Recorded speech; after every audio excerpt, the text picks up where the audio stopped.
iniciar, nos da muchísimo gusto poder recibirles porque hoy vamos a iniciar un estudio, ya les había comentado, de un documento que está en la Biblia que se llama Carta a los Efesios.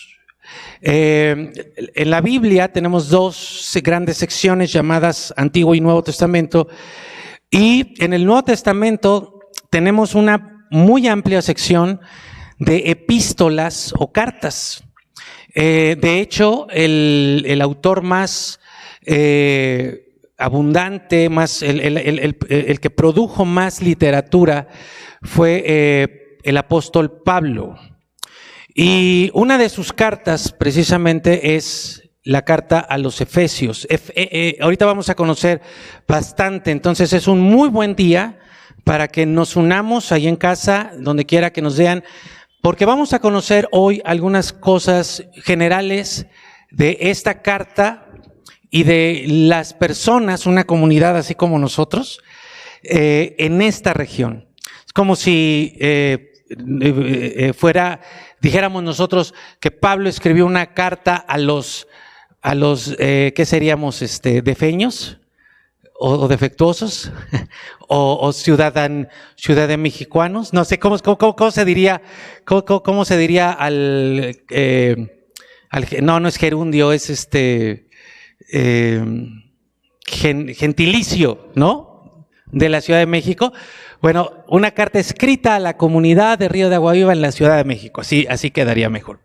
Vamos a aprender un poquito al respecto de esto, y como ustedes pueden ver el título es muy interesante y muy bonito porque dice la iglesia del primer amor. Vamos a aprender qué es esto porque precisamente el nombre de la ciudad de Éfeso, o sea, la palabra Éfeso, que es una palabra griega, es en la región oriental, una parte de Asia, cerca de Turquía, de lo que ahora sería Turquía.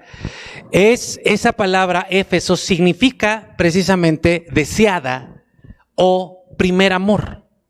Por eso es la iglesia del primer amor. Pero no solo por eso. Se le ha conocido así a lo largo de los siglos a esta iglesia, a esta comunidad en Éfeso como la iglesia del primer amor, porque eso quiere decir la palabra, pero también porque se menciona en el libro de Apocalipsis.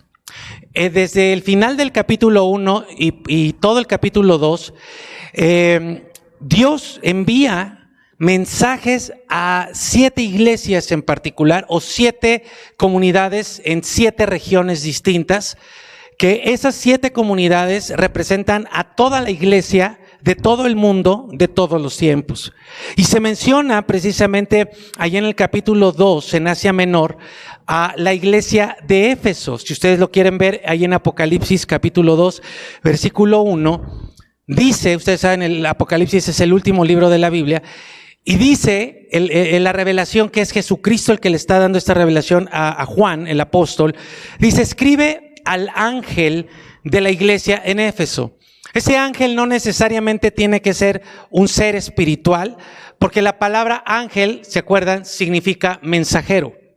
Entonces, en ese sentido, yo soy un ángel. No, por favor, no me van a malinterpretar, no estoy diciendo que yo tengo poderes sobrehumanos, simplemente tiene el sentido de mensajero. Entonces, podría ser muy bien el pastor de la iglesia de Éfeso al que se le estaba escribiendo este mensaje. Y dice, ¿cuál es el mensaje? El que tiene las 7 estrellas en su mano derecha, que es una figura de autoridad, el que camina en medio de los 7 candeleros de oro, una figura de la presencia de Dios, el candelero o los 7 candeleros es una figura del Espíritu Santo, dice estas cosas. Entonces, el mensaje que va a llegar a la iglesia de Éfeso empieza diciendo que Dios, que Jesucristo, que el Espíritu Santo es el que le va a hablar un mensaje concreto, particular, a la comunidad que estaba viviendo en Éfeso. ¿Cuál es ese mensaje? Lo vamos a ver en un ratito más. Entonces, cuando leamos al ratito, parecería que Cristo, que es el que está dando esta revelación, va a elogiar a esta iglesia por algunas cosas, sin embargo, le reprende por una. por una muy importante, por una bastante grave que ellos tenían, y les dice literalmente, fíjense la paradoja y la contradicción, les dice: tengo contra ustedes que han dejado su primer amor. Siendo la iglesia, siendo Éfeso, significando Éfeso primer amor, resulta que lo que habían hecho era haber dejado su primer amor. Ahorita vamos a ahondar más en esto. Vamos a aprender cómo Éfeso era una ciudad de suma importancia. Tan importante que incluso varios ministros de mucho renombre, cristianos, servidores, apóstoles como Pablo, como Aquila, como Apolos, Timoteo mismo, hay una carta de Pablo a Timoteo, estuvieron ahí en Éfeso porque era una ciudad muy importante. Un autor latino llamó a la ciudad de Éfeso Lumen Asiae, que quiere decir la luz de Asia. Eso está en latín. Y en aquel entonces, ustedes saben que Pérgamo era la capital de Asia. ¿No lo sabían? ¡Qué barbaridad! Pérgamo, Marta, no Pénjamo, Pérgamo, escríbelo bien. Entonces, Pérgamo era la capital de Asia, pero a pesar de eso, Éfeso era mucho más importante que la misma capital. En todo el imperio jónico, y ahorita les voy a dar varios títulos de esta ciudad, ya tienen uno, la ciudad del primer amor, o la iglesia del primer amor, pero nos estamos refiriendo a la ciudad. En todo el imperio jónico era conocida bajo el título de la primera y más grande metrópoli de Asia. Nomás imagínense. Y es posible, muy posible, que uno de los factores principales porque era considerada tan especial la ciudad de Éfeso es que es por su ubicación geográfica. Éfeso estaba situada en una intersección de rutas comerciales que eran las más importantes en ese momento y que tenían que ver con Roma y con el Oriente. Ustedes saben, en ese momento el Imperio Romano pues ocupaba la mayor parte del continente asiático. Entonces esto la convertía tanto en un aspecto económico, pero también en un aspecto político, en la ciudad más poderosa de aquel entonces. Y aquí me llamaba la atención por la ubicación que nosotros tenemos acá en México. O sea, sigue siendo, hay muchas ciudades importantes, pero el lugar donde ustedes y yo vivimos, donde Dios nos ha puesto a vivir, es un lugar tan estratégico, tan importante, que ustedes saben que todo la actividad económica, política, social, de casi todo se concentra precisamente aquí en esta ciudad, y por supuesto sigue siendo esta ciudad por estas causas pues algo muy muy importante. Así que igualmente la ubicación de Éfeso la convertía en la ciudad más rica e importante de Asia, y también por eso se le llamó y se le conoció como a Éfeso se le conoció como la feria de las vanidades del mundo antiguo. Ahorita van a ver por qué se le dio este título. Entonces, aparte de todo, algo que nosotros no tenemos es que era un puerto comercial también. O sea, llegaban barcos ahí. Y era, por supuesto, un puerto comercial estratégico, particularmente para el Imperio Romano. Entonces ya era famosa por su riqueza, era famosa por su alto nivel económico, pero también era famosa por su alto nivel intelectual, de literatura, de poesía, de artes, de una serie de cosas. Por esto mismo, también era conocida, vean cuántos nombres tenía, también era conocida como el tesoro de Asia. Entonces se le conocía como la ciudad del primer amor, como la luz de Asia, como la más importante, como la feria de las vanidades, como también la más poderosa, el tesoro de Asia. Como ustedes pueden darse cuenta, Éfeso era muy, muy, muy importante, y por eso se le consideraba también como luz e inspiración para muchas sociedades de su tiempo. O sea, Éfeso era ejemplo e inspiraba a otras sociedades, a otras naciones, a otros pueblos de aquel entonces. Todos querían ser como Éfeso. Curiosamente, esto realmente era todo lo contrario en el plano espiritual. Y aquí es donde viene lo importante para nosotros.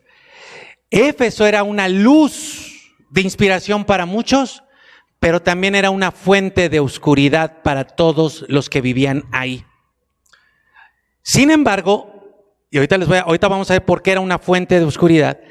Precisamente el que fuera una fuente de oscuridad representaba una oportunidad única para el avance del evangelio, de las buenas noticias de Jesucristo. ¿Por qué? Porque si hay alguien que puede sacar luz de las tinieblas, ese es Dios, como con cada uno de nosotros. Así que Éfeso, les voy a seguir contando un poquito más porque es necesario. No se me aburran, por favor.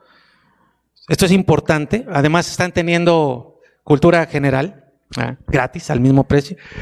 Éfeso pertenecía a un grupo de ciudades conocidas como ciudades libres. ¿Qué quiere decir esto? Que ellos tenían su propio gobierno y una constitución griega. Además, no tenían necesidad de ser custodiadas por las tropas romanas, por eso se les llamaba libre. O sea, realmente su crecimiento, su desarrollo, hacía que Roma no tuviera que someterla, ¿verdad? Al contrario, el Imperio Romano concedía este honor en base a todo lo que le daba Éfeso al Imperio Romano, impuestos y además una serie de servicios e intereses políticos. De hecho, los judíos con nacionalidad romana tenían el privilegio de mantener sus sinagogas. Las sinagogas eran los templos de aquel entonces para poder tener sus reuniones. Este dato que les acabo de dar, si ustedes lo quieren anotar, no lo vamos a ver acá, está en Hechos, en el libro de Hechos capítulo 18 y 19. Ahí está registrado en la Biblia cómo los judíos en Éfeso tenían esta, prestación o esta libertad de poder reunirse y celebrar, llevar a cabo sus enseñanzas de la Torá. Ahora, esto jugó un papel muy importante, primero en la difusión de las escrituras, que las escrituras pudieran copiarse, pudieran ir expandiéndose, y después también en la presentación y la defensa del evangelio, que es lo que nosotros tenemos en nuestras manos, ¿sí? En el Nuevo Testamento. Por otro lado, era tan importante que también era considerada una ciudad judicial. O sea, ahí se llevaba a cabo una buena parte de la actividad de los tribunales, de los jueces, de los juicios. Era un lugar donde los legisladores romanos podían llegar, hospedarse, tener un buen trato, atender sus asuntos y despachar desde ahí a varias provincias de Asia. Entonces, Éfeso, además de todo lo que ya dije, era un centro administrativo y también religioso de la provincia de Asia. Algunos de los oficiales más importantes ahí se les llamaba asiarcas. Estos asiarcas, ¿sí? Eran una especie de magistrados y sacerdotes a la vez, porque en aquel entonces, la política y la religión estaban muy mezcladas. Y entonces los gobernantes también eran religiosos o líderes religiosos y viceversa. Estos asiarcas se encargaban, por ejemplo, de los juegos públicos. O sea, no de las cascaritas, sino de como lo que acabamos de tener, que hoy concluye, ¿verdad? Los Juegos Olímpicos y al mismo tiempo de las celebraciones religiosas. Entonces estos hombres tenían una gran influencia en esa provincia, los asiarcas. ¿Por qué les doy este dato? No para aburrirlos, porque hay un episodio en la vida de Pablo donde precisamente estas personas que parecía conocer Pablo, a estos hombres, fueron los que le impidieron que lo mataran en una revuelta que hubo, en un tumulto que hubo, registrado en el libro de Hechos, capítulo 19, donde casi lo mataban a Pablo, pero estos hombres influyentes lo salvaron de que fuera linchado. En Éfeso se llevaban a cabo los Juegos Ístmicos, así como el Istmo de Tehuantepec, así eran los Juegos Ístmicos, que eran como los Juegos Panamericanos, por decirlo de alguna manera, o los Juegos donde se juntaban algunas disciplinas y tenían una gran importancia. Eran de los juegos más famosos en toda Asia. Y todas estas cosas significaron, o sea, vean la brillantez, la importancia, el peso específico, la riqueza que tenía esta región de Asia llamada Éfeso, y por supuesto representaba una base muy importante para el avance del evangelio. Tan importante fue también para el plan de Dios, que precisamente Pablo hizo de esta ciudad su centro de comando para su trabajo misionero. Y Dios le dijo que fuera a esta ciudad. Él ejerció su ministerio desde aquí. Si ustedes ya han leído el libro de Hechos, se pueden dar cuenta cómo Pablo viajaba, iba, venía, y él estuvo aquí. Y en esta ciudad fue donde más tiempo pasó de todas las ciudades en donde estuvo. Pasó 3 años en la ciudad de Éfeso. A ver, ¿quién me dice quién es el autor del libro de los Hechos? Lucas, muy bien. Lucas, el evangelista que también tiene el Evangelio de Lucas. De hecho, Lucas es el primer documento. El libro de los Hechos es como la continuación del Evangelio de Lucas. Él registra los 2 primeros años de Pablo precisamente en Éfeso. Y dice Hechos capítulo 19 literalmente que por haber estado Pablo en Éfeso, toda Asia, después de 2 años, ya había escuchado del Evangelio por medio del ministerio de Pablo precisamente ahí en Éfeso. Y curiosamente, una de sus bases era una escuela filosófica de un hombre llamado Trajano o Tirano. Así aparece los 2 nombres, ahí en Hechos capítulo 19, versículo 9. Así que esto nos da fe de que efectivamente la ciudad de Éfeso, así como era una fuente de oscuridad para el mundo, también, ahorita voy a decirles por qué, también estratégicamente era una gran oportunidad para alumbrar a todos con el verdadero evangelio. El historiador que llamó a Éfeso la luz de Asia, lo decía por toda la actividad económica, judicial, literaria, artística que había en en Éfeso, pero también había algo más. Y vean, por favor, pongan atención. ¿Por qué les digo que Éfeso era una luz falsa? Era una luz falsa porque realmente era una fuente de oscuridad. Se le llamaba la feria de las vanidades, porque ahí, pues imagínense, era como todo el esplendor de todo, ¿verdad? Era lo mejor de todo. Entonces, todos tenían que estar a la altura de las circunstancias, a la altura, ya sea en las artes, en la economía, ya sea en la política, ya sea en el campo judicial. O sea, era realmente una hoguera de las vanidades. Pero, además de eso, además de los placeres mundanales que ofrecía Éfeso, porque era un puerto y ahí había de todo, también esta ciudad constituía el centro mismo de la actividad satánica de aquel entonces. El diablo no solo usaba la religión, pongan atención en esto, porque detrás de la religión, de cualquier expresión de religión, está el diablo, no está Dios. ¿Sí? Nos han engañado que la religión es de Dios. No. Detrás de cada expresión de religión está el diablo. Y les voy a decir esto, miren. Algo que sucedía allá era que lo que había hecho el mal, la maldad, era un sincretismo, o sea, una mezcla indiscriminada, eso es sincretismo, entre religión y magia, hechicería y todo tipo de supersticiones. Mis queridos, ¿no es eso lo que vemos actualmente? Que las religiones están mezcladas con supersticiones, con prácticas de magia negra, blanca, es lo mismo, amarilla, la que sea.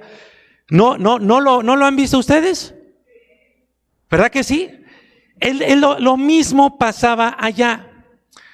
Pablo más tarde en su epístola señala que esta mezcla motivada literalmente por demonios, ¿sí?, entre el libertinaje, la religiosidad, la brujería, el satanismo, era precisamente en lo que habían vivido todos los que ahora formaban parte de la comunidad cristiana. Miren cómo está registrado en el capítulo 2 de la carta a los Efesios. Miren qué interesante.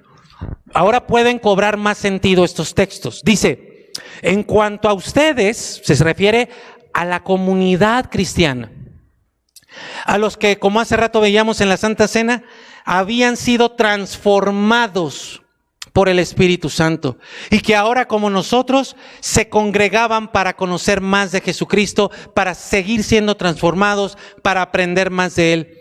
Pero a ellos les dice, en cuanto a ustedes, estaban muertos en sus delitos y pecados, en los cuales, y aquí se refiere a lo que les acabo de comentar, en los cuales anduvieron en otro tiempo conforme a la corriente de este mundo. ¿Qué corriente?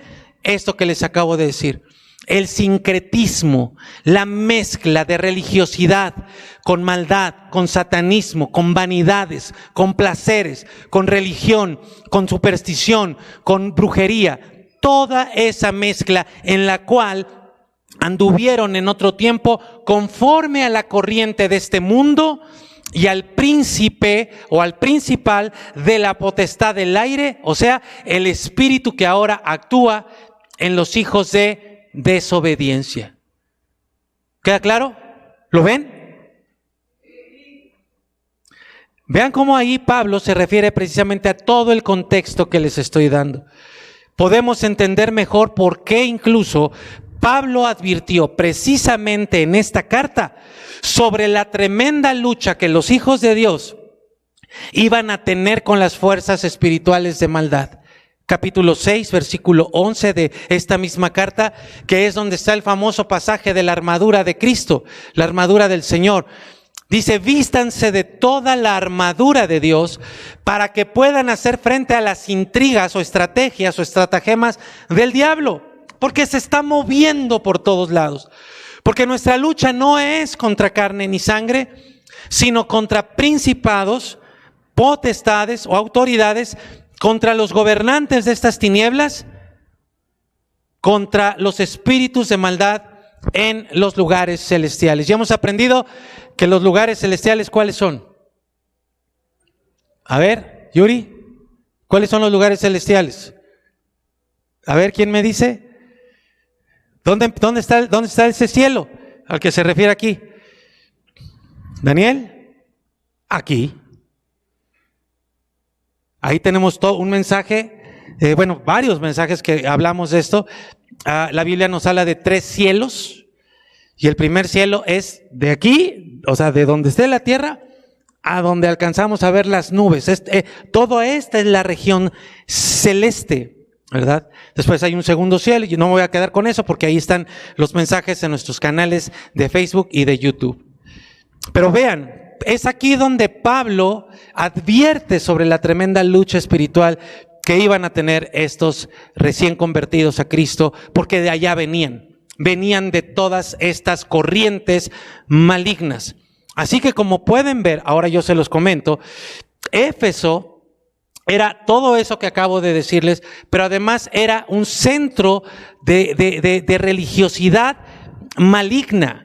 Ahí en Éfeso estaba la sede de culto a Diana, que también es Artemisa, llamada la diosa madre de toda Asia.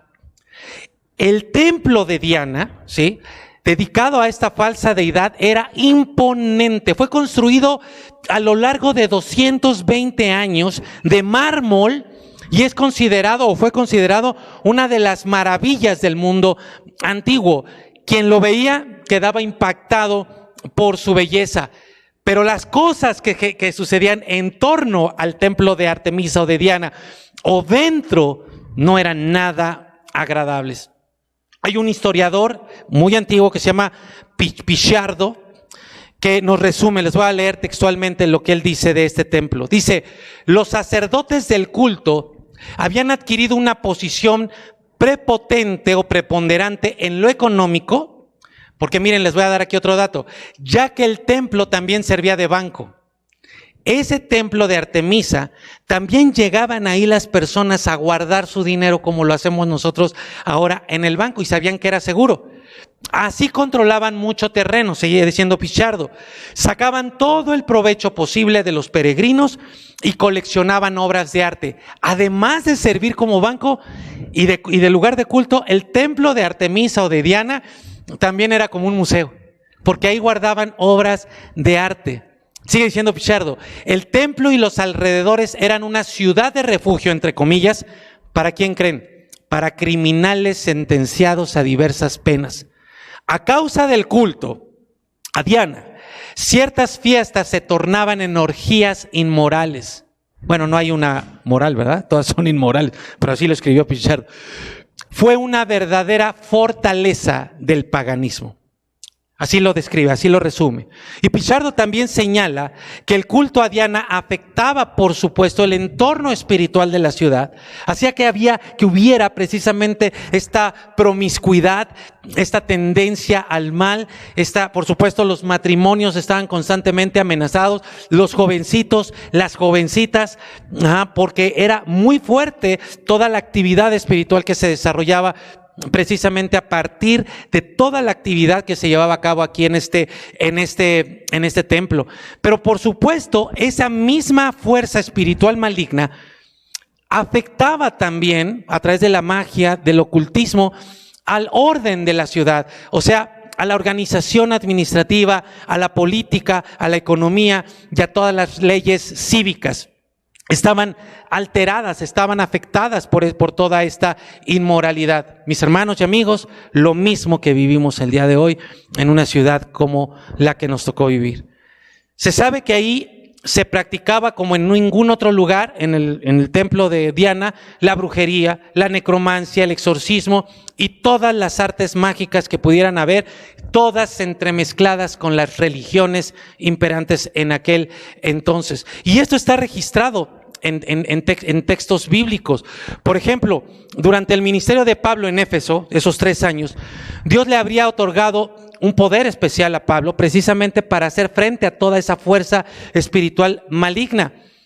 Ahí queda registrado que los enfermos eran traídos a Pablo y eran sanados solamente con tocar ciertas prendas de Pablo. Y que incluso no solamente los enfermos, sino también los endemoniados eran liberados por Pablo. La maldad satánica entonces habría sido tal en este lugar que había judíos exorcistas que se aprovechaban de la gente. Tenemos un registro de unos hermanos que andaban exorcizando y de pronto a uno le dijeron: sal fuera de esa persona en el nombre del Dios de Pablo. ¿Se acuerdan de ese texto? ¿Se acuerdan o no? ¿No se acuerdan? No, ¿verdad? No lo han leído. Bueno, tienen que leerlo. Se pusieron a sacar demonios de una persona porque habían visto a Pablo que liberaba personas de demonios, de fuerzas demoníacas. Y entonces dijeron: te echamos fuera en el nombre del Dios de Pablo. Y el demonio les contestó, les respondió y les dijo: al Dios de Pablo lo conozco y a Pablo también lo conozco, pero ustedes no tengo idea quiénes son. Y los demonios que habitaban en esa persona se le fueron encima al que trataba, al supuesto exorcista, y le dio una paliza terrible. Nosotros sabemos, bueno, creo que ustedes no lo saben, porque les acabo de ahorita de preguntar, pero tienen que saberlo. Sin Cristo, sin el que los venció, no te metas con demonios. Pero si tú eres iglesia de Cristo, los demonios te tienen miedo a ti. Ellos son los que dicen: no te metas con fulano, no te metas con sultano. Pero si tú no tienes a Cristo en tu corazón, ahí sí teme, ahí sí ten miedo. Pero precisamente por esto estás aquí, para que estés del lado de Cristo, para que sepas que Cristo es el que está contigo y te va a defender y te va a librar de todo mal. Bueno, ya están acá. Yo pensé que les está aburriendo la clase de historia. Espero Espero que no, porque ahorita van a ver. Espérense tantito. Esto es como una sopita rica, como un consomecito, como un caldito tlalpeño. ¿Ah? Con su aguacatito, su chipotlito. ¿Quieren pancito? ¿Polillito? ¿Para el caldo tlalpeño? ¿No? Bueno, se los pongo en la mesa y el que quiera lo toma y el que no, no. Ahorita vamos a llegar al plato fuerte. Entonces, disfruten la entrada. ¿Ok? ¿Ok? ¿O no? ¿O ya me voy directo a la otra parte? Entonces, hay un hecho que ya se los quiero mencionar porque luego vamos a ver que está en el libro de los Hechos, donde a causa de la predicación de Pablo ahí en Éfeso, una gran cantidad de personas trajeron sus libros de magia, sus manuales de magia, de hechicería, de brujería, y todos en una plaza los quemaron. Y dice el libro de Hechos, ahí en el capítulo 19, que fue una cantidad, que fue una fortuna de dinero lo que se quemó ese día ahí.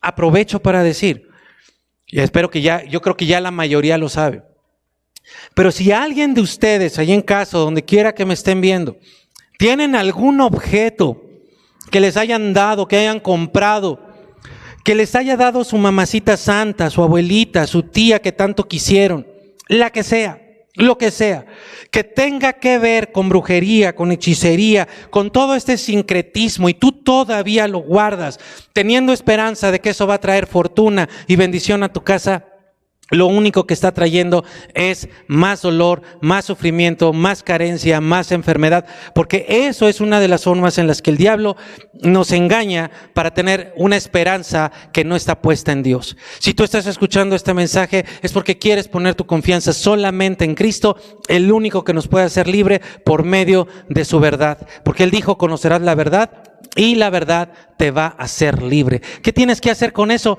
No importa si es de oro, no importa si es de titanio, no importa lo que sea, tíralo o quémalo, fúndelo y haz otra cosa, ¿verdad? Pero deshazte de todo lo que tenga que ver con cualquier actividad oscura. Ahora, como se dan cuenta, todo esto tiene todo este contexto. Díganme ustedes si no, a ver, porque no quiero yo pensar por ustedes. ¿Encontramos alguna similitud con nuestra ciudad? ¿Verdad que sí? O sea, hay muchas cosas que nosotros vivimos y que lo que les acabo de decir es impresionantemente pertinente a lo que estamos viviendo el día de hoy.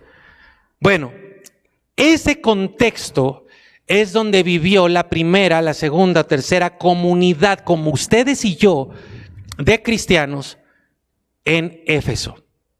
Eso fue lo que le tocó, de eso estaba envuelto. Vamos a regresar a Apocalipsis capítulo 2, versículo, ahora les leo el 2. ¿Se acuerdan? Es Jesucristo hablando, el que tiene las 7 estrellas, el que tiene los 7 candeleros. Dice esto a la iglesia de Éfeso. Una iglesia como tú, como esta, como tú y como yo, como nosotros. Gente común viviendo en un entorno de oscuridad, en un entorno de vanidades, en un lugar de importancia tremenda, un lugar clave, un centro económico, político, judicial. Por supuesto, vulnerable a la corrupción, corrompido ya hasta las cachas como lo que vivimos hoy.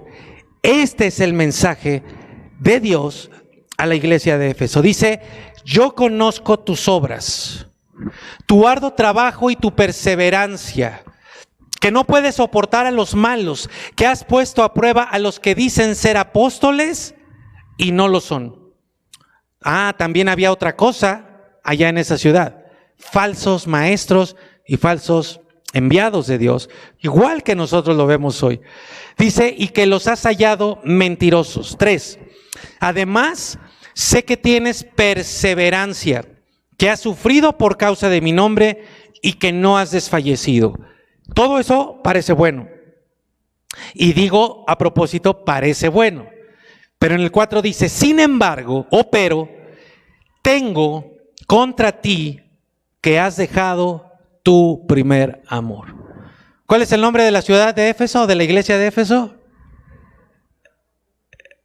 A ver otra vez todos, ¿cuál es el nombre de la iglesia de Éfeso? ¿Cómo se le conoce? La iglesia del... Y a la iglesia del primer amor se le olvidó su primer amor. Vamos a ver, vamos a explicar esto. Dice acá, yo conozco tus obras. Le dice Dios, es Dios hablándole a la persona, es Dios hablándole a la comunidad, es Dios hablándole a la iglesia. Y le dice, yo conozco tus obras. Amigos y hermanos, nosotros tenemos que tener bien claro que Jesucristo sabe y conoce todo lo que pasa en su iglesia. No hay absolutamente nada oculto. Hay veces que hay personas que dicen de algunas comunidades, algo muy sucio está ocurriendo ahí. Hay pecado atrás. Bueno, si lo hay, Cristo lo sabe. Lo sabe con toda certeza. Sabe perfectamente lo que pasa dentro de la comunidad. Sabe lo que pasa dentro de tu familia. Sabe lo que pasa contigo. Sabe lo que haces cuando estás solo. Sabe lo que haces cuando te encierras en tu cuarto. Sabe absolutamente todo de ti. Conoce todas tus obras, no solo las buenas, aun aquellas que volteas, ¿sí? Y dices, nadie me ve. No, tienen toda la razón las mamás ahí. Dios te está viendo, ¿eh? Y efectivamente, Dios ve al hijo, pero también ve a la mamá que dice eso, y ve también al papá que está diciendo eso. Y mientras más crecemos, junto con nosotros crece la capacidad de hacer el bien, pero también la capacidad de hacer el mal. Hay veces que como jóvenes quisiéramos hacer muchas cosas, pero nos detiene. Pero ya cuando eres adulto, esto ya no te detiene. Bueno, esas cosas Dios las conoce. Todo, absolutamente todo. Y luego dice, conozco tu arduo trabajo y tu perseverancia o paciencia. Aquí Jesucristo lo que nos está diciendo, lo que dice es que sabe también lo que estás haciendo y si lo estás haciendo bien o no. Te lo voy a decir otra vez.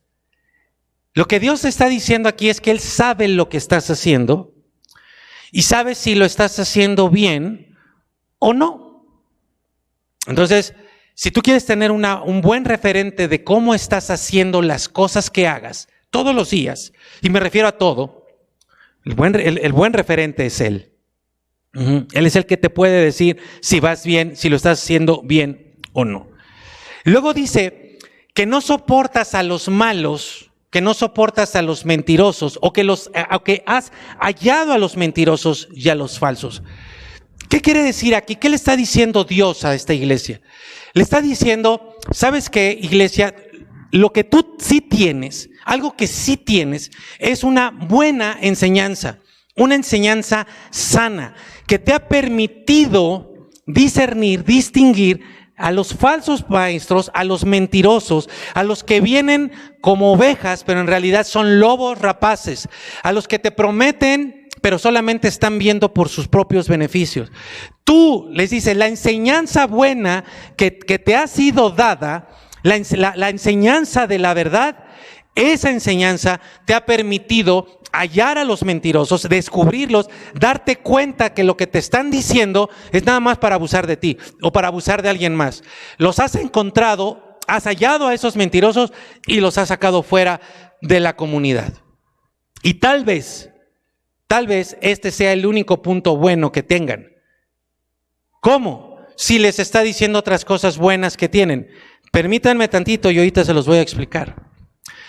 Luego dice, has sufrido y no has desfallecido. Nuevamente se menciona la paciencia, la perseverancia, la paciencia.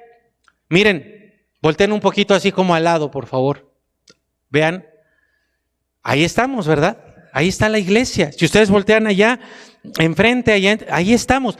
Caray, era una iglesia que estaba, así como nosotros hoy, que estamos. A mí me ha impresionado, no nada más de nosotros, que después de un año y más de año y medio de todo este tema de la pandemia, hemos permanecido, y hay incluso personas que gracias a Dios se han unido a conocer más de Cristo en un tiempo donde nos han querido separar. Esta iglesia permanecía, no se iba, hacía el gasto, estaba presente. Pero, ahí viene ese pero que leímos. Sin embargo, les dice, y ese pero, querida iglesia, queridos míos, amigos, escúchenme bien, que no haya un pero en tu vida, que no haya este pero en tu vida. ¿Sabes por qué? Porque lo que ese pero indica es que todas las cosas posiblemente buenas que estaban haciendo estos efesios se caían por ese pero. Lo bueno que hacían no se mantenía, no se sostenía, no permanecía por ese pero.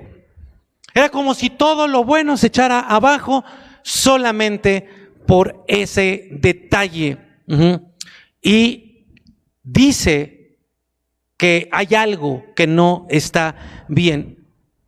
Dice, tengo algo contra ti. Tú quieres que Dios esté a favor tuyo, no quieres que Dios esté en contra tuya. Pues esto tienes que poner toda tu atención, porque por esto Dios estaba en contra de ellos. Esta es la razón por la que Dios puede estar en contra de una persona, en contra de un matrimonio, en contra de una familia, en contra de un negocio, en contra de una iglesia. Dice, tengo algo contra ti. Es Dios diciéndole a la persona, Dios diciéndole a la comunidad, no estamos bien, ni creas que estás bien conmigo. A pesar de todo lo que haces, tengo algo contra ti. No estoy de acuerdo con algo que va más allá de lo que hasta ahora has hecho. Porque tú me puedes decir, es que estoy tocando, estoy cantando, estoy yendo, estoy haciendo, estoy sirviendo, estoy siendo buen papá, estoy siendo buena mamá, estoy siendo buen... Pero, y Dios ahí dice, no me saques todas las cosas que has hecho o que estás haciendo, porque no estamos bien. Tienes que saber que no estoy contento con lo que haces. Y entonces le dice lo que tiene en su contra. Le dice que has dejado tu primer amor. Siendo la iglesia del primer amor, has dejado tu primer amor. Queridos míos, una cosa es perder y otra cosa es dejar. Perder es algo involuntario, es algo accidental, es algo que no estás planeando hacer. Dejar es todo lo contrario. Es un acto voluntario, es algo paulatino, es algo que tú vas haciendo a propósito. Alguna vez lo tuviste, pero a propósito lo dejaste. Y si tú estás aquí escuchando por primera vez y dices, pues que yo nunca he tenido ese primer amor por Dios, bueno, qué bueno. Porque hoy tienes la oportunidad de que empieces a conocer y a vivir y a experimentar el primer amor que uno experimenta cuando viene a Cristo. El verbo dejar, tengo contra ti que has dejado, significa abandono, separación, cese, estar lejos en el sentido de estar lejos de un lugar, estar lejos en tiempo o estar lejos en una relación.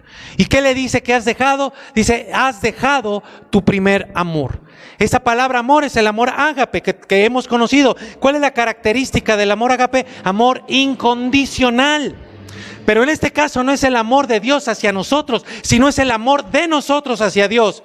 ¿Cómo debemos de amar a Dios? Con un amor incondicional. ¿Qué significa incondicional? Sin condiciones. De la misma manera en la que Dios nos ama, nosotros amamos a Dios sin condiciones. tenemos muchos amores en la vida, aunque suene a canción. Hay amores que nunca pueden olvidarse. Imborrables momentos que siempre, ¿no? Pero de todos los amores que tengas, este amor se refiere al que va antes que todos tus amores. Si este amor, o sea, si tu amor por Dios no está antes que todos tus amores, no sirve nada de lo que estés haciendo, porque ahí viene el pero, tengo algo en contra de ti. Quisiera verlos allá en casa, pero me voy a referir aquí. Por favor, si tú quieres levantar tu mano ahí en casa, hazlo, te va a servir. Les pregunto aquí. A ver, y de una vez les digo, no van a levantar la mano así como,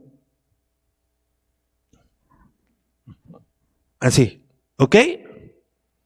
Ya les dije, si por ahí sale algún demonio, un espíritu inmundo, la persona que está al lado tendrá que expulsarlo o amarlos a ustedes, pero levanten la mano bien. ¿Quién de ustedes ha experimentado ese primer amor? ¿Quién de ustedes experimentó o ha experimentado ese primer amor con Dios? Ah, wow. La mayoría. Excelente. Ahorita les voy a preguntar algo, pero qué bueno, gracias que ya me están respondiendo. La palabra primer, que has dejado tu primer amor, por supuesto significa primero, pero para que lo podamos entender, esa palabra significa principal, el amor principal. Y también significa, y eso me llamó mucho la atención, el más influyente, el amor que más influye. Por ejemplo, de jovencitos, yo estoy a 15 minutos de haber salido de esta etapa de mi vida, el amor por otro o por otra, cuando nos enamoramos así, pero nos mega ilusionamos tontamente, o sea que nos vamos de boca. ¿Les ha pasado? Que influye, ¿cierto? ¿Pero a qué nos influye? A desobedecer a nuestros papás, a engañarlos, a escapar de ellos, a hacer cosas escondidas, ¿o no? ¿Sí se acuerdan o no? O estoy de plano ahí acercándome mucho al punto sensible todavía. Y ahora ustedes como papás intentan que sus hijos no cometan las mismas burradas que ustedes cometieron, ¿verdad? Cuando se fueron de boca.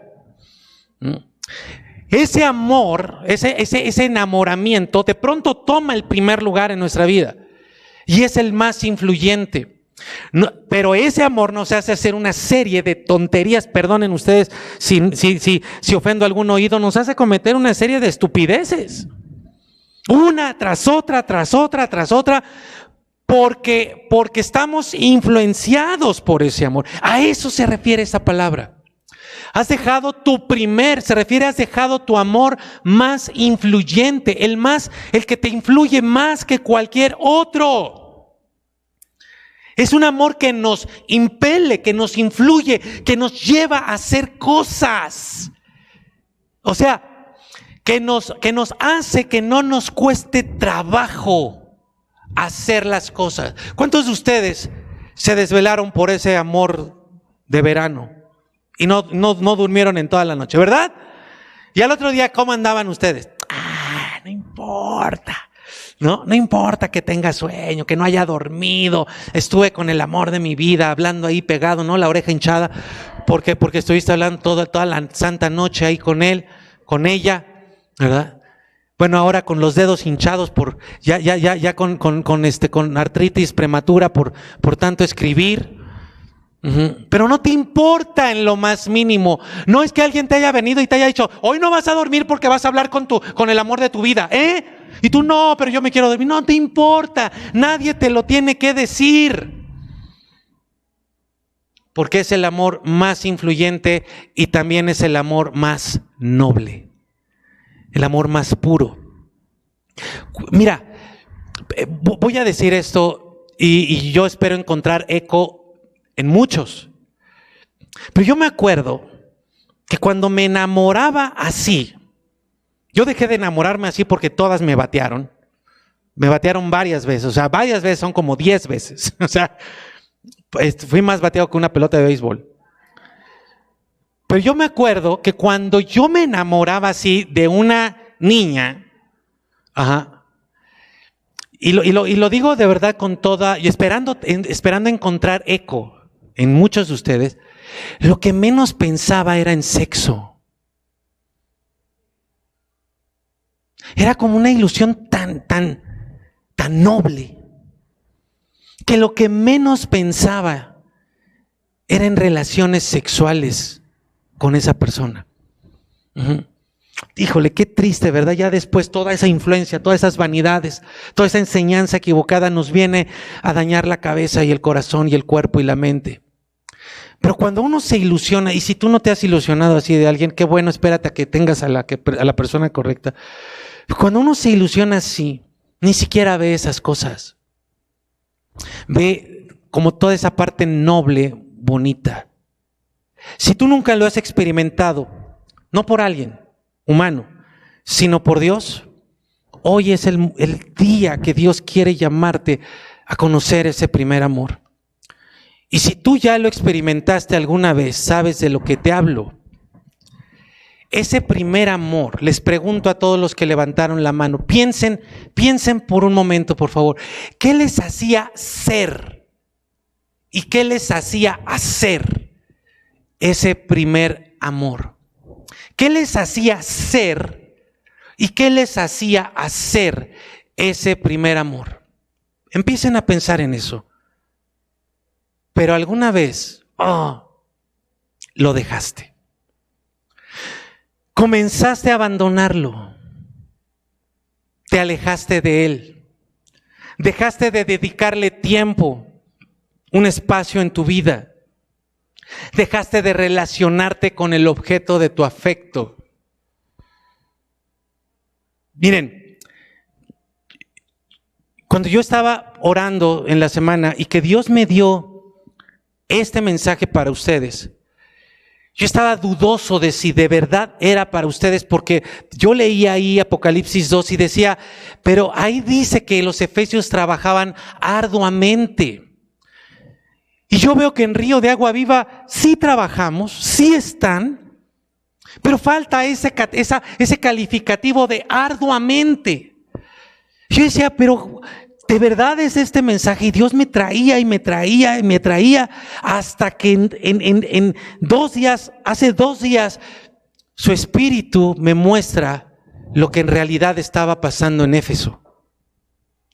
Su arduo trabajo y perseverancia eran falsas. Por fuera se veía que todos trabajaban, pero por eso Dios viene y les dice, yo conozco tus obras. Sé lo que estás haciendo y cómo lo estás haciendo. Y la mención de tu arduo trabajo era una ironía, una cachetada a la iglesia de Éfeso, diciéndole, para ti es arduo. Te cansas. Crees que ya diste demasiado. Crees que ya trabajaste demasiado. Y ni siquiera estamos empezando. ¿Cómo puedes saber eso, pastor?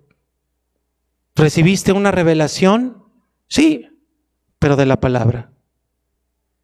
¿Cómo sé eso? Porque habían dejado su primer amor. Porque no hacían las cosas por amor. No había amor en ellos. Lo habían dejado. Y no fue accidental. No fue que lo perdieron.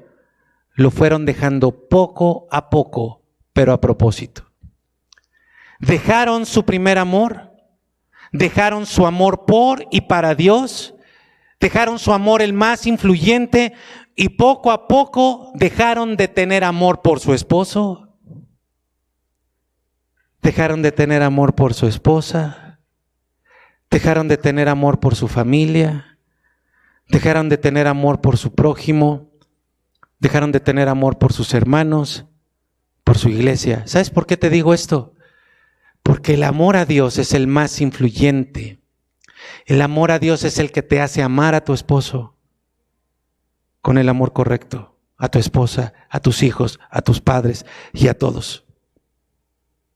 Las fuerzas malignas de Éfeso, las vanidades de la vida de una ciudad tan importante como Éfeso, la inmoralidad circundante, los fue enfriando y los fue distrayendo a todos ellos hasta convertirlos en lo que Jesús dijo y llamó sepulcros blanqueados. Miren, una de las cosas que yo recuerdo de mi primera iglesia, he tenido 3, mi primera iglesia donde conocí a Cristo, una que levantamos y Río de Agua Viva. Pero yo recuerdo en mi primera iglesia que compartíamos el primer amor, un grupo de personas bastante grande, bastante amplio, unas 20, 25 personas. Pasábamos horas, amigos, pasábamos horas juntos adorando al Señor. ¿Saben? Teníamos juntas de trabajo y esas juntas de trabajo eran juntas de oración, juntas de adoración. Y después nos poníamos a trabajar para Él, para su reino, para todos los planes que Él nos daba.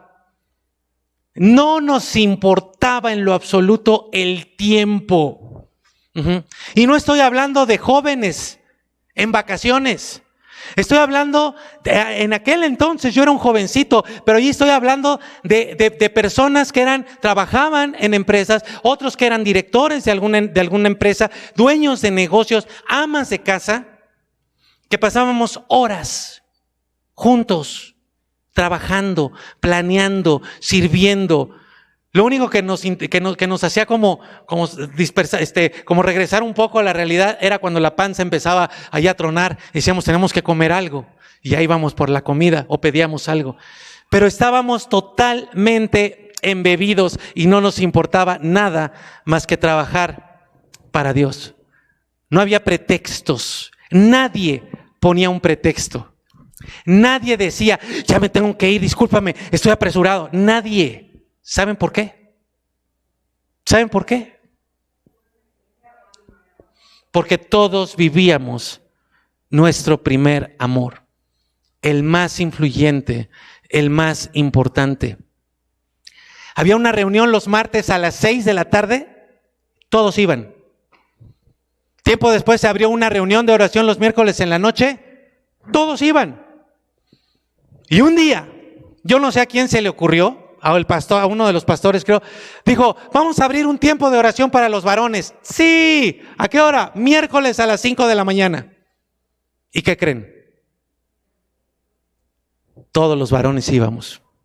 A mí me encantaba porque iban ya varios trajeados con su corbata, llegaban a las 5, terminábamos 6:30, desayunábamos un poquito y se iban de allá a sus trabajos. En aquel entonces yo no tenía auto. Vivía con mi madre en la punta de un cerro. Y en aquel entonces no había transporte público a esa hora. Tenía que salir 4 de la mañana. Tenía que caminar una buena parte de la ruta desde la casa hasta la iglesia, llegar a un punto ahí sobre Insurgentes donde ya pasara un camión cerca de las 5 de la mañana que me pudiera llevar. Pero yo caminaba. ¿Y saben cuánto me importaba? Nada.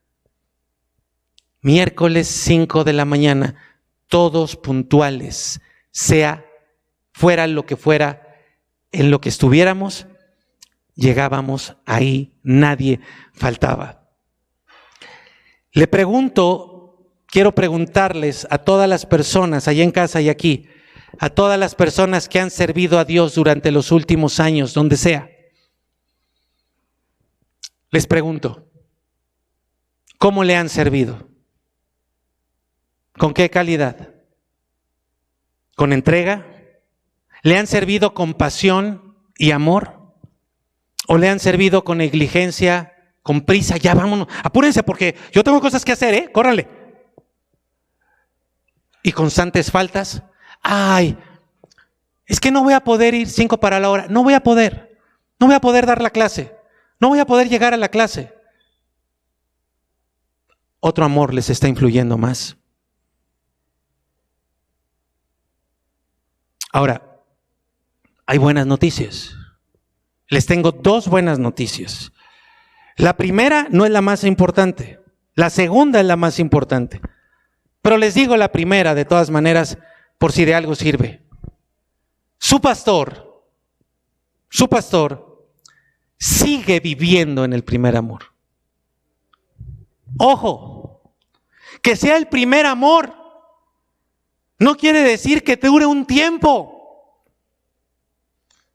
Yo llevo más de 25 años viviendo en el primer amor. Ahora, si les soy honesto, por supuesto que he tenido momentos difíciles de crisis, de dudas, nunca de Dios. ¿Saben de qué? ¿Cuál ha sido mi mayor duda? Mi mayor duda es si estoy yo capacitado, si realmente Dios no se equivocó conmigo al elegirme para la obra que Él tiene para mí. Esa es la duda que más se ha aparecido en mi vida y se ha aparecido 4 o 5 veces. Pero no he tenido duda de Él. Y yo les puedo decir que cuando uno comienza a vivir el primer amor, es para siempre. Que sea el primero no quiere decir que después va a venir un segundo. Es el primero porque es el principal, el más noble, el más influyente. Y ese amor es el que Dios quiere que vivamos siempre. Yo no lo he dejado. No se me ha perdido. Y aún en mis peores momentos, yo llego con Dios a decirle, estoy en mi peor momento, pero aquí estoy. Dime, ¿cómo quieres que te sirva? Estoy totalmente dispuesto. Yo me maravillo, yo soy el primer maravillado de que sigo encontrando, porque esto no lo produzco yo, de que sigo encontrando que mi corazón late fuertísimo cuando se trata de servir a Dios, a su iglesia, de servirle a Él y de servirle a ustedes. Cada domingo, no hay un domingo que no se me erice la piel de pensar que voy a llegar aquí a cargar todas estas cosas que ven aquí, a poner todo esto que ven acá, porque le voy a adorar y le voy a servir a Él. Se me eriza la piel, ni siquiera me dan ganas de comer, porque lo único que estoy pensando es en adorarle, servirle, amarlo a Él y a ustedes. Pero esa es la menos importante de las noticias. La mejor de las 2 noticias es que Jesucristo, el Señor de la iglesia, no se ha dado por vencido contigo. Apenas la semana pasada te estaba diciendo, o hace 2 semanas, la buena obra que yo empecé en ti la voy a terminar. Apenas hace una semana te estaba diciendo, quiero transformarte, y hoy te lo estaba recordando. Él no se ha dado por vencido contigo. Él no te está desechando de donde vengas. Él quiere trabajar contigo para transformarte, para avivar el fuego de su primer amor, de tu primer amor en ti. Sí, Él está, ojo, Él está en contra de tus obras. Está en contra de tu apariencia. Está en contra de tu negligencia. Está en contra de tu estancamiento. Está en contra de tu apariencia. Está en contra de todas las cosas que no has hecho bien. Está en contra de la fachada que tú has puesto de cristiano. Pero si manda este mensaje, si te lo está haciendo llegar, es porque Él quiere darte la oportunidad de que empieces a vivir en su primer amor o de que regreses a vivir su primer amor. Apocalipsis capítulo 2 versículo 5 dice, y este es para ti: recuerda por tanto de dónde has caído, arrepiéntete y haz las primeras obras. De lo contrario, yo vendré pronto a ti y quitaré tu candelero de su lugar si no te arrepientes. Dice, hey, recuerda de dónde has caído. Cuando nosotros conocemos a Cristo, cuando una persona conoce a Cristo, verdaderamente cae de rodillas. Pero cuando cae de rodillas, consciente de toda su maldad, de dónde ha venido, que ha sido parte de la corriente de todo este mundo, de las vanidades, de las inmoralidades, de la corrupción, de la desobediencia en la que andábamos, cuando nos enfrentamos a Cristo caemos de rodillas, pero Él nos levanta, nos limpia, nos abraza y no nos suelta nunca más, a menos que tú lo dejes y caigas de donde Él te había levantado. Por eso Él dice, recuerda de dónde has caído, de sus brazos, de su amor, de su purificación, de su limpieza. Recuerda de dónde has caído, de su amor, del más influyente. Por eso su amor es el más influyente, porque estamos ahí con Él, junto a Él, junto a su corazón, lavados por Él. Y eso que es lo más valioso, dejarlo, abandonarlo, no darle espacio en tu vida, es caer. Cada vez que tú has hecho otra cosa que para ti es más importante, dormir, comer, salir, entrar y no pasar tiempo en esos brazos, caes de esa condición de privilegio. Y dice, acuérdate, ten en mente, sé consciente de dónde caes cada vez que desprecias ese lugar. Y arrepiéntete. Interesantísimo. Aquí esta palabra arrepiéntete no solo significa cambiar, tiene una connotación que significa cambia tu disposición mental. Deja de pensar como estás pensando, porque como estás pensando te está llevando lejos de mí, dice el Señor. Sea como sea que estés pensando, está haciendo que me dejes, está haciendo que me abandones, está haciendo que te duermas cuando vas a la iglesia, está haciendo que tú tengas prisa cuando se trata de servirme, está haciendo que falles, está haciendo que te alejes, está haciendo que me abandones, está haciendo que no crezcas. Cambia tu disposición mental. En otras palabras, piensa diferente, cambia tu forma de pensar y establece que no hay nada más importante para ti, ni tu negocio, ni tu familia, ni tú mismo, que Dios. Y luego le dice, haz las primeras obras. No se refiere a que hagas ciertas cosas que antes hacías cuando conociste a tu primer amor. ¿Se acuerdan que yo les acabo de preguntar? Todos los que vivieron el primer amor, ¿qué les hacía ser y qué les hacía hacer? Y les dije, piénsenlo. Ahorita se los recuerdo porque ahorita quiero escucharlos rápidamente. Pero dice, haz las primeras obras. No se refiere a que hagamos lo mismo de antes, sino que lo hagamos como lo hacíamos en nuestro primer amor. Que lo hagamos con todo el amor del mundo. Tu amor, ese primer amor, es lo que te va a hacer a ti ser y hacer con excelencia. Si tú no amas a Dios y no estás en ese primer amor, lo que hagas va a ser chafa, va a ser de baja calidad. En la iglesia, en tu familia, en tu negocio, lo vas a hacer con baja calidad. O dicho de otra manera, no lo vas a hacer con todo el potencial que podrías hacerlo. Porque simple y sencillamente el amor de Dios no está en ti. Si has tenido un encuentro con Jesucristo, hay esas primeras obras en las que experimentaste un impulso incontrolable de ser algo o de ser de cierta manera y de hacer las cosas. ¿Las recuerdan? A ver, aquí muchos levantaron la mano. Díganme, ese primer amor, ¿qué nos impulsa a ser? Que nos impulse a ser, no a hacer, a ser. ¿Qué nos impulsa a ser ese primer amor? ¿Quién me dice algo? ¿Qué nos impulsa a ser? ¿Cómo? No a hacer con H, a ser, S-E-R. ¿Qué nos impulsa a S-E-R? A ser.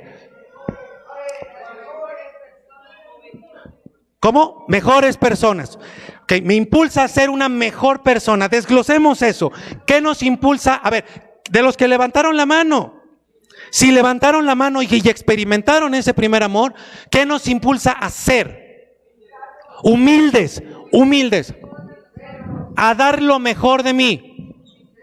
Sinceros. ¿Cómo?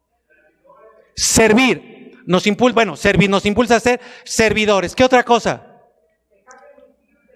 Nos impulsa a dejar de mentir. De pronto ya no podemos decir mentiras. De pronto ya no puedo decir groserías.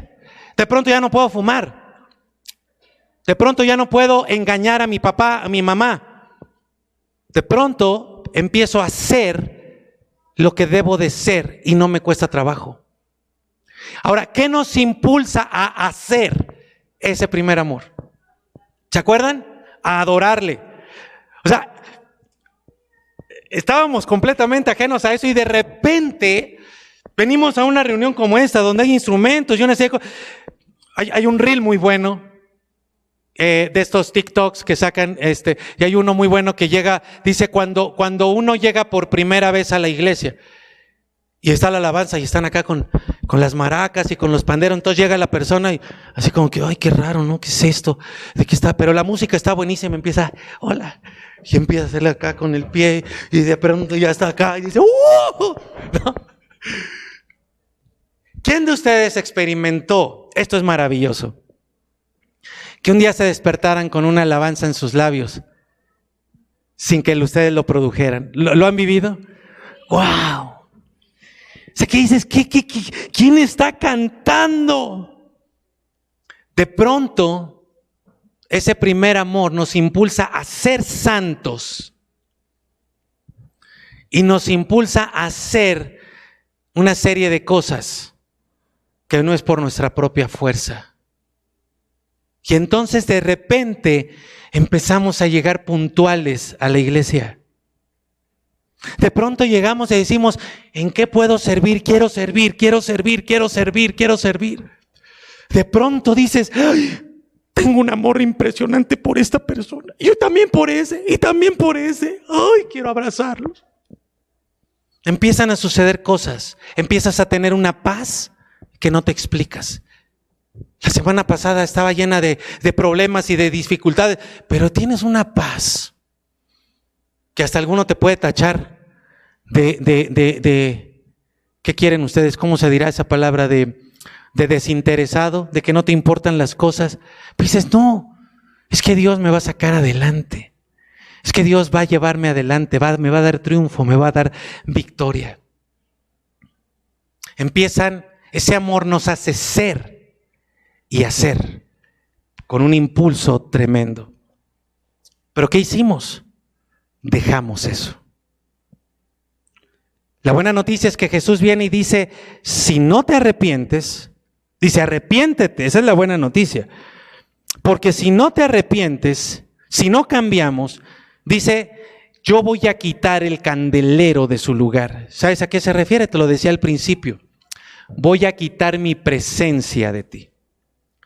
Los 7 candeleros representan al Espíritu Santo, pero ¿por qué un candelero?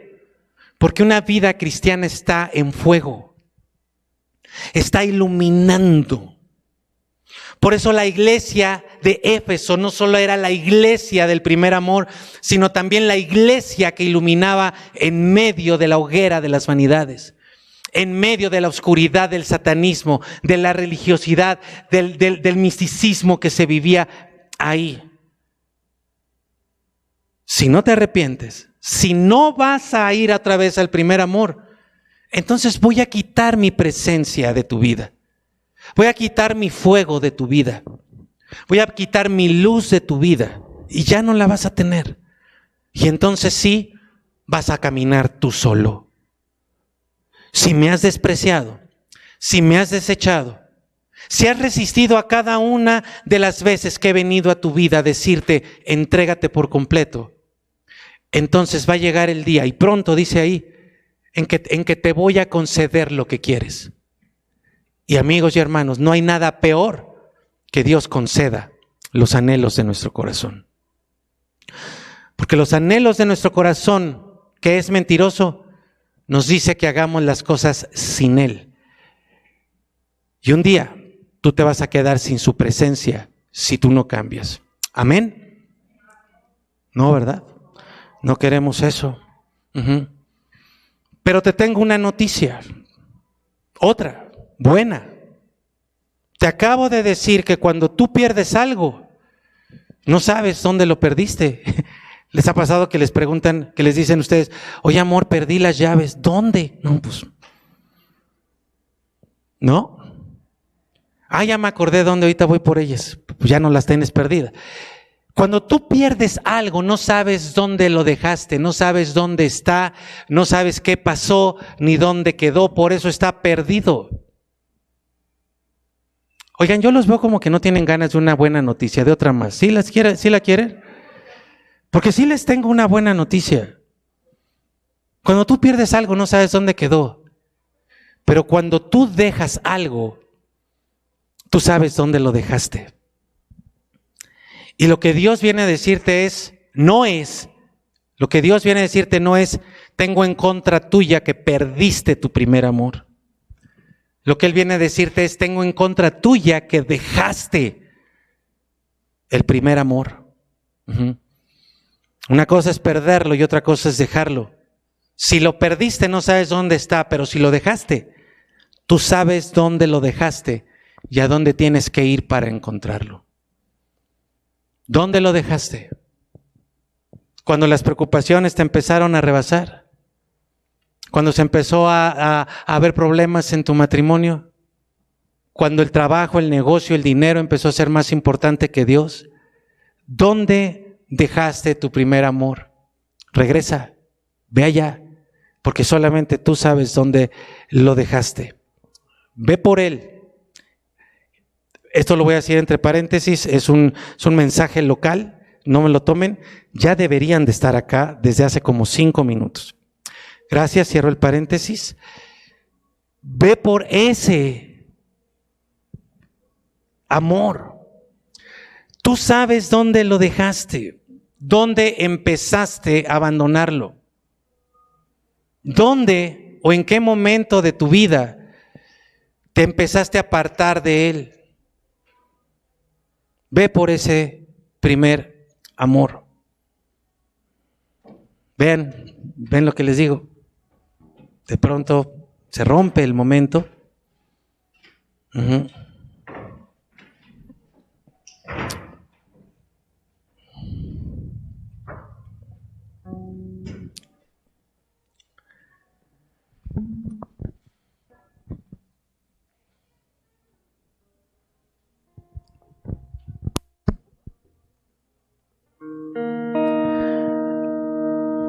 Padre, gracias por tu palabra.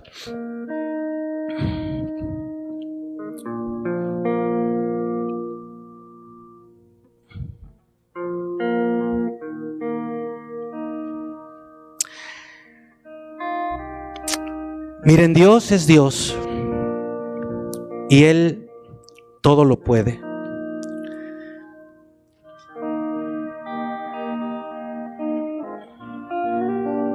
¿Tú podrías creer que Dios se preocupa?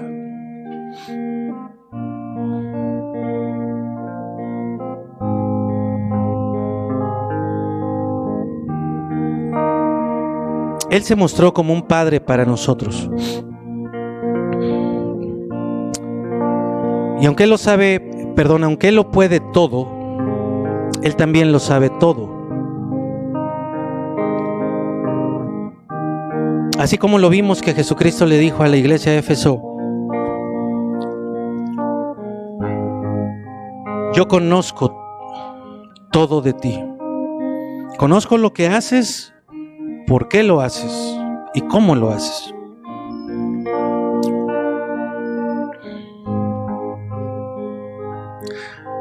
Y sí es posible que el corazón de Dios experimente preocupación, porque Él ve tu corazón, sabe lo que está pasando ahí. Y así como cuando tú ves a tu hijo que no va a tomar una buena decisión y tú te preocupas, Dios podría preocuparse por lo que ve en tu corazón. Por si va a seguir, Él se preocupa porque Él sabe si va a seguir habiendo una fachada, una pretensión, algo solamente de dientes para afuera. Y cuando Él ve eso en el corazón de las personas a las que Él busca, debes de tenerlo claro. Él se preocupa. Él se preocupa porque sabe cuál es la consecuencia, lo que va a venir a tu vida. Porque no estás en el lugar de protección, en el lugar de cuidado, no estás en sus brazos. Te has caído porque has dejado tu primer amor. ¿Sabes? El amor de Dios es el primer amor, no solamente porque nosotros le demos ese lugar en nuestras vidas. Antes de Él no existe amor. Sin Él no hay amor. Cualquier experiencia de amor que podamos nosotros tener en esta vida es gracias a Él, porque Él es el amor. Y Él es el primer amor porque Él es antes que todos. Porque Él nos amó primero. Porque Él te amó primero. Así que sea que tú lo pongas como tu primer amor o no, Él va a ser el primer amor, la fuente de todo bien. No estoy diciendo que aunque no lo pongas a ti te va a ir bien, no. Lo que estoy diciendo es que si tú precisamente desconoces al primer amor, que es el primer amor per se, por sí mismo,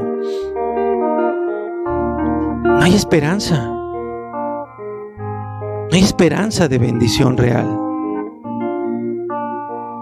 Por eso,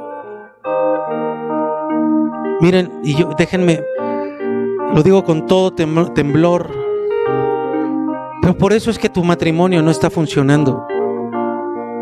No es que tengas que amar más a tu esposo o a tu esposa, es que has dejado de amar a Dios. Has dejado a tu primer amor. Por eso es que hoy estás pensando en dejarlo. Por eso es que hoy estás pensando en abandonarla.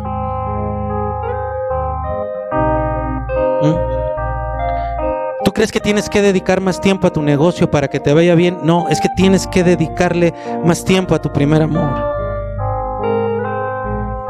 Es diferente hacer las cosas por amor, hacer las cosas en tu negocio por amor, que hacerlas por miedo, por angustia.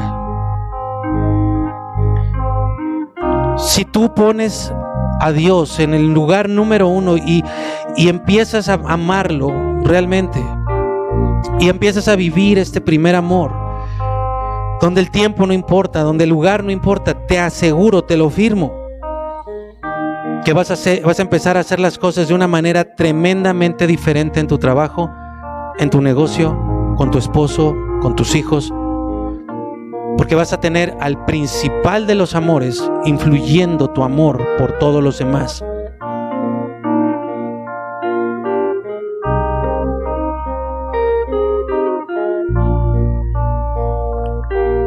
Tú no necesitas que tus hijos cambien.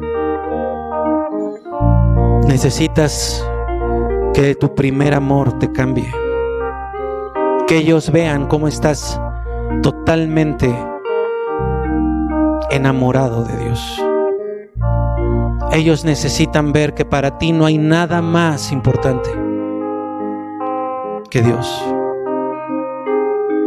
El día que tus hijos te vean que pasas horas arrodillado, que si tienes un problema vas y buscas a tu papá, cuando ellos empiecen a ver eso, ellos van a cambiar. Dales tiempo, pero van a cambiar.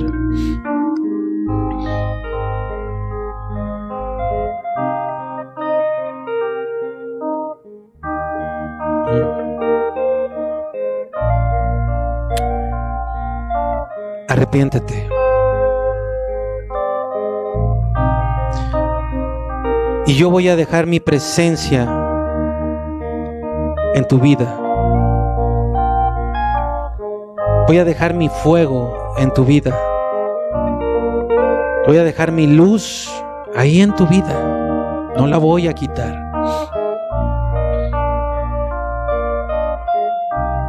¿Quieres que esa llama del primer amor se avive? Arrepiéntete, cambia tu forma de pensar, tu disposición mental y búscame como me buscabas al principio. Búscame de día, búscame en la tarde, búscame en la noche, búscame cuando te despierto en la madrugada, búscame en todo momento. Búscame. Estemos juntos. Permíteme trabajar con tu corazón. Permíteme arreglar tu vida. Permíteme bendecir tu matrimonio. Permíteme hacer que crezca tu bendición económica y material en esta tierra. Permíteme sanarte. ¿Sí? Aún las heridas más profundas, esas que has estado resistiendo. Te hablo a ti que estás endurecido en tu corazón. Te hablo a ti que estás ahorita con la quijada apretada porque no quieres, estás luchando. Pero sabes que soy yo hablándote y que quiero entrar ahí y tocar esas fibras que no has permitido que toque nadie, ni siquiera yo. Permíteme transformarte y vas a ver las cosas distintas. No es lo que hagas, es la razón por la que la haces. Por eso finges ser un hijo los domingos, pero sales de aquí, llegas a tu trabajo, vas con esas personas y te conviertes como en ellos, hablas como ellos,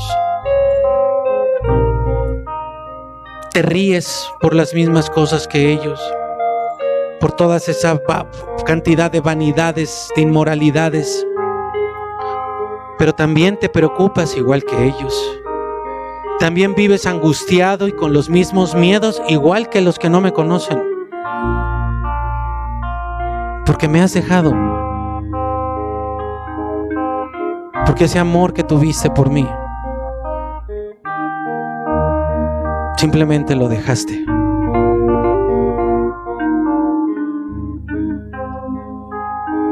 Arrepiéntete. Arrepiéntete. Arrepiéntete. Arrepiéntete. Que tu arrepentimiento destruya el orgullo. Que tu arrepentimiento resquebraje la dureza de tu corazón. Que tu arrepentimiento te haga poner un punto final a la hipocresía, a la mediocridad. Arrepiéntete. Y empieza a vivir el primer amor. Si para ti es la primera vez, que sea la primera y la única vez en tu vida. Que nunca caigas del lugar donde Dios te levanta en sus brazos. ¿Qué le respondes a Dios? ¿Qué le respondes al Espíritu de Dios? Te invito a que tomes un momento para que tú le respondas a Él. No te preocupes de nada. No te preocupes de eso que traes en tu muñeca o en tu celular. No te preocupes por la persona que está al lado. Si alguien quiere pararse e irse, adelante. Pero tú, ten tranquilidad en tu corazón. Este es un tiempo entre tú y Dios. Aprovechalo. Aprovechalo ahí en tu lugar.